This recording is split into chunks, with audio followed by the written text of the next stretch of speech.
국민의힘 이준석 전 대표가 어제 국회 기자회견장에 섰습니다. 서울 강서구청장 보궐선거 패배와 관련해서 여당은 물론 대통령을 향해서도 목소리를 높였습니다. 선거 패배에도 대통령에 대한 여당 내 비판이 없는 것 지적하면서 동시에 윤석열 대통령이 직접 오류를 인정하고 당의 목소리에 귀 기울여 달라는 겁니다. 오늘 사자성어는 결자 해지입니다. 제발 여당 집단 무건수행의 저주를 풀어주십시오. 집권 이후 지난 17개월 동안 있었던 오류들을 인정해 주십시오. 대통령의 진실한 마음을 육성으로 국민들에게 표현해 주십시오. 내부 총질이라는 단어를 쓰면서 여당 내에서 자유로운 의견을 표출하는 것을 막아세우신 당신께서 스스로 그 저주를 풀어내지 않으면 아무리 자유롭게 말하라고 아무리 바뀌었다고 해봤자 사람들은 쉽게 입을 열지 않을 것이고. 이 전 대표는 해병대 최상병 사건과 홍범도 장군 흉상 이전, 의대 정원 확대와 서희초 교사 사망 사건 등을 언급하며 정부의 입장 변화를 요구하고 여당에도 목소리를 내달라고 촉구했습니다. 강서구청장 보궐선거 패배는 공산 전체주의 같은 허수아비와 싸우는 게 아니라 이런 문제를 신경 쓰라는 주문이라고 지적했습니다. 이 전 대표는 이 과정에서 눈물을 보이기도 했는데요.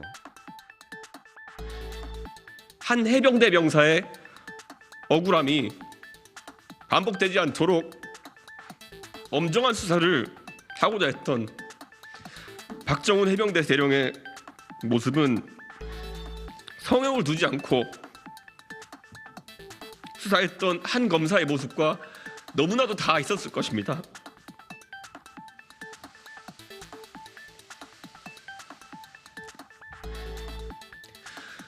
그런 그가 수사하는 것을 정부와 여당이 막아세우는 것을 넘어서 집단 린치하고 있습니다. 홍범도 장군의 흉상 이전에 대해서 당이 즉각적으로 중단 입장을 밝혀야 합니다. 죄송합니다.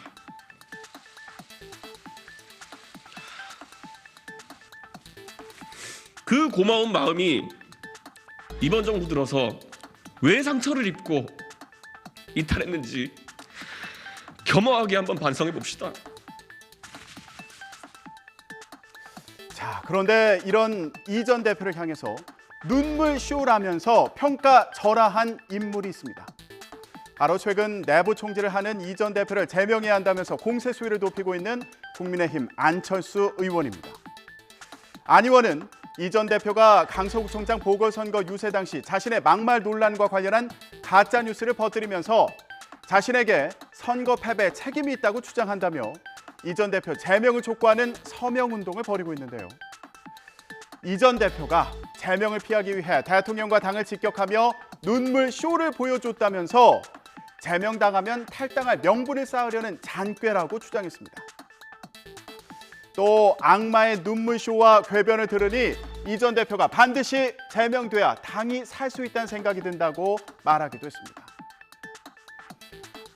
또 이 전 대표에 앞서서 기자회견을 열고 이 전 대표는 분탕질치는 응석바지이자 자기 선거도 예측하지 못해 3번 낙선한 마이너스 3선이라고 비판했고요.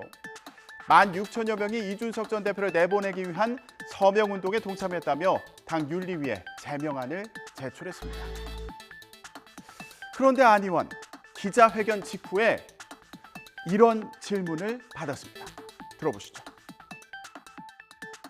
강서구청장 보궐선거 패배의 가장 큰 교훈이 이준석 제명입니다. 가장 큰 교훈은 당이 새로운 인물로 혁신을 해야 된다. 그겁니다. 그러기 위해서 또 수반되어야 될 것이 당 내부에서 여러 가지 다양한 의견들이 있을 수 있지 않습니까? 당이 잘 되게 하기 위해서, 그래서 중도층의 민심을 얻기 위해서 그런 발언을 하는 사람이 있고, 반면에 그게 아니라 오히려 자기를 더 돋보이게 하려고 자신만의 정치적인 그런 그 위상을 높이려고 이야기하는 사람이 있습니다. 저는 그 후자는 있으면 오히려 당에 해가 된다. 네, 그렇다면 이준석 전 대표는 어떤 반응을 보였을까요? 이 전 대표는 대응하지 않겠다는 입장을 밝혔는데요.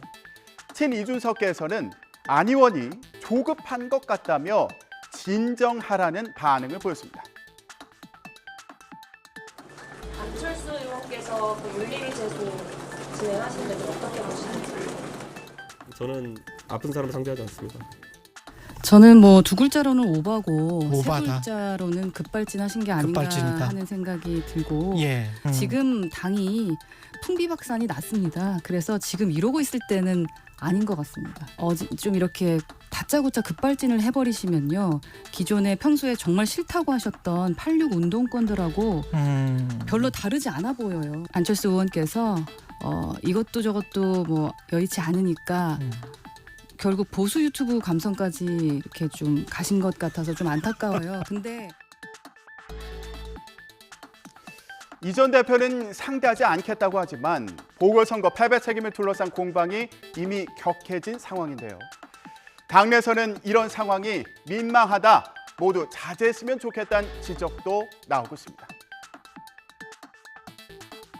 지금 뭐 저희들이 보궐선거 패배하고 그 이후에 당을 수습하는 데 의원님들이 관심을 집중하고 있기 때문에 의원님들 사이에서 그 두 분 사이에 그런 문제까지 이야기하거나 그런 정도의 분위기는 아닌 것 같습니다. 지금은 어떻게 당을 쇄신할지에 대해서 다들 집중하고 계신 것 같습니다. 안철수 의원께서 그렇게 하는 것에 대해서 뭐 일개 또 이해가 돼요. 화가 많이 나는 것 같고 화가 나서 두 사람의 사이에 사실 감정이 좀 쌓인 것도 있는 것 같은데 하여튼 그 내용을 정확히 모르는 일반 국민들이 보기에는 좀 보기에 민망해요. 어른과 아이가 싸우는 것처럼 보이기도 하고 또 정치인이 같은 당에서 이렇게 하는 것이 좀 볼썽사납지 않나. 그래서 저는 좀 서로 자제를 했으면 좋겠다는 생각입니다. 보궐선거 패배 이후 당에서는 김기현 대표를 중심으로 쇄신안 마련에 박차를 가하고 있는데요. 이런 가운데 벌어진 책임 공방. 이 공방을 두고 당내 반응은 냉랭해 보이네요. 지금까지 전국 브리핑이었습니다.